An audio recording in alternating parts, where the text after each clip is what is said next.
Welcome back, Sleepers of Arrakis, to another information drop from the development team about Dune Awakening. I have just been through these notes, and I have to say that I am honestly just buzzing with excitement. It's time to talk about the future here because Funcom is absolutely firing on all cylinders, hitting some of the biggest community requests that we've had, from vehicle recovery systems to the instance deep desert loot. These are just some examples of things that they are changing on the go. And heads up with this, the team is showing that they are super flexible and their plans can shift based on our feedback. And that's a great thing because that means the game is evolving with us. And with that in mind, it is making this game a better game for the community as a whole. So let's dive into the details. Grab your water because we got a lot of ground to cover.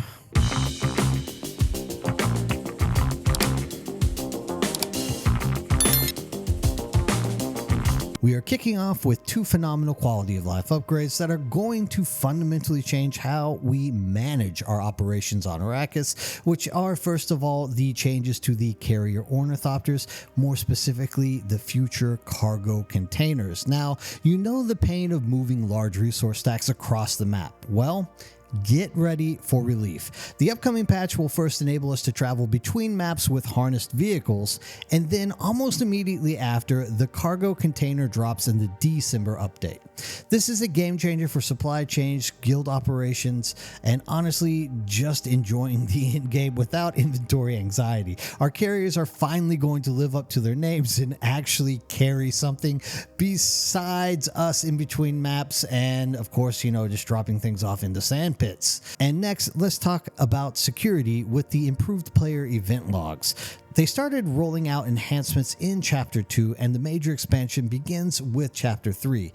The goal is to record every meaningful in-game action, which are things such as item deposits and withdrawals, resource refinement, or something as small as like building tool actions. So basically, everything that is happening inside your guild. Now, this is a massive peace of mind. Guild leaders will be able to track activities and quickly see if someone is accessing the guild's shared resources. Plus, they're making the logs clearer to read, so they will be able to relevantly find information instantly. So we need to tell them exactly what events we want to be tracked. So do me a favor and leave some comments down below of things that you think should be on that list of trackable items, and then let's compile this together and send it off to the devs so that we can have a unified community understanding of what we find to be important and what should be on these lists being tracked. Now, moving on to the heart of the game, which is the actual game balance itself, this is going to be a consistent tuning process and has been like this in all games since the beginning of time, and the developers are listening at least to both the data and, of course, the feedback which we are presenting to them. Now, I love that they're driven by a core principle, which is giving players meaningful ways to disengage from a fight, because combat shouldn't be about who has the bigger stick. It needs strategy and movement, for example. And we're going to be seeing this in changes that are coming up with things like Crippling Strike, because it's going to become less punishing for the target now with a reduced dash cost and increased dash distance. This promotes smarter escapes and dynamic encounters, keeping things fair while, still tense whenever you're in the heat of the battle. And for all you melee fanatics out there, keep an eye out for the future with the rapier rework, because these are going to be major tweaks that are going to take time, but it also means that they're going to be dedicating a large amount of resource to getting our weapons and skills feeling just right for the game. Now, as for features which are defining the future structures of our community, we have two things. We have character transfers and server mergers, which have been announced in these notes. Now, the character transfers, as per noted, are almost ready. If testing goes smoothly, we could see this feature live within the next few weeks. This means we can finally move our characters and all of our hard-earned progress with inventory and bank contents to a new world and Siege to join friends or try a fresh server environment altogether. But here's the true genius of this update, which will be coming up, and that is the base backup tool, because there's no more logging in after a break to find find a decayed rune. This brilliant new tool lets you compress your entire sprawling base with nearly everything stored inside of it into one inventory item. You can pack up to relocate or just safely store your base while you take a vacation. You can basically actually test this tool out on the public test client next week. So get ready to see it in action, and if you have time, jump over there and definitely take a look at some of the features which are going to be popping up in the near future. And of course, finally, as mentioned before, there are the server mergers, which will follow the transfers, because obviously they want us to get somewhere before they start merging stuff up and messing things up. So by the end of this year, we will all have the details on how this is going to work, giving everybody plenty of time to prepare before the process is actually beginning. And this is exactly what we need to consolidate our communities and make Arrakis feel alive again, because I do know that there are quite a few servers out there which are absolutely dead and void of all players, except for maybe one or two people running around. So this is going to give us all a chance to jump in together and reform those small communities, maybe even recreate guilds around this kind of concept. I don't know. Let me know down in the comments below. Hey, if any of you guys are interested in starting a new guild with the Nerdbird, type it in there. Let's hook up and meet on a Discord and try to figure out just about how to go about doing this.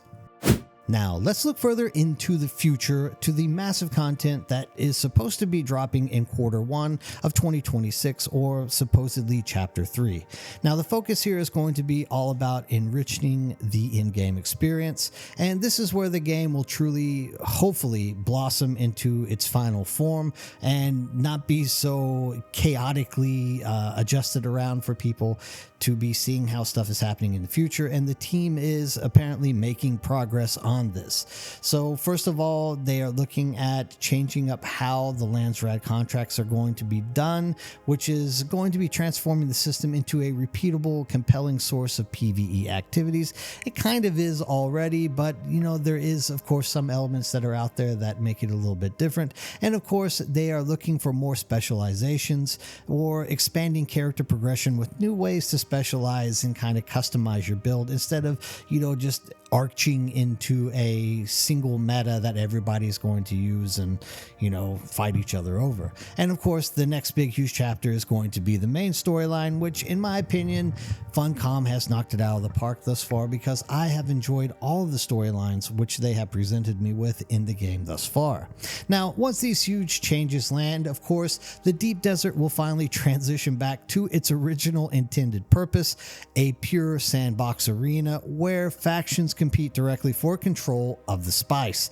Now, I don't know exactly how, because they're being kind of vague on what they mean by the transition back into. I'm not sure if it's going to be the entire Deep Desert open up to PvP again. For the most part, I do and don't want that to be the case, because there's obviously going to be major conflicts between the different sides of what type of the gaming community wants from this in-game experience. So hopefully they go about it in a smart way and don't just shift things like all of a sudden willy-nilly like they did at our original path through the launch to this point.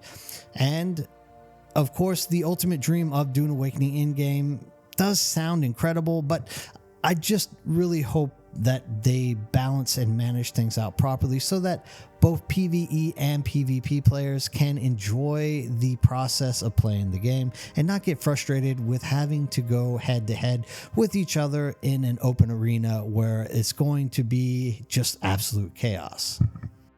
And so there you have it. From logistic fixes and combat tweaks to safe base storage, character mobility, server mergers, and a huge in-game push with Chapter 3, it is clear that the future of Dune Awakening does have an exciting future. And of course, the developers are listening and they are delivering on what we are asking for, so this is definitely a bonus for what we can expect in the coming months. Now, I want to know what you think is the most game-changing update here. Is is it the base backup tool finally giving us peace of mind to not have to worry about our shields going down and losing everything? Or are you more excited about the Chapter 3 in-game and specializations? Let me know in the comments below. If you enjoyed this breakdown, hit that like button, subscribe, and of course, ring the bell and stay updated. And thank you guys for watching. And as always, have a great day.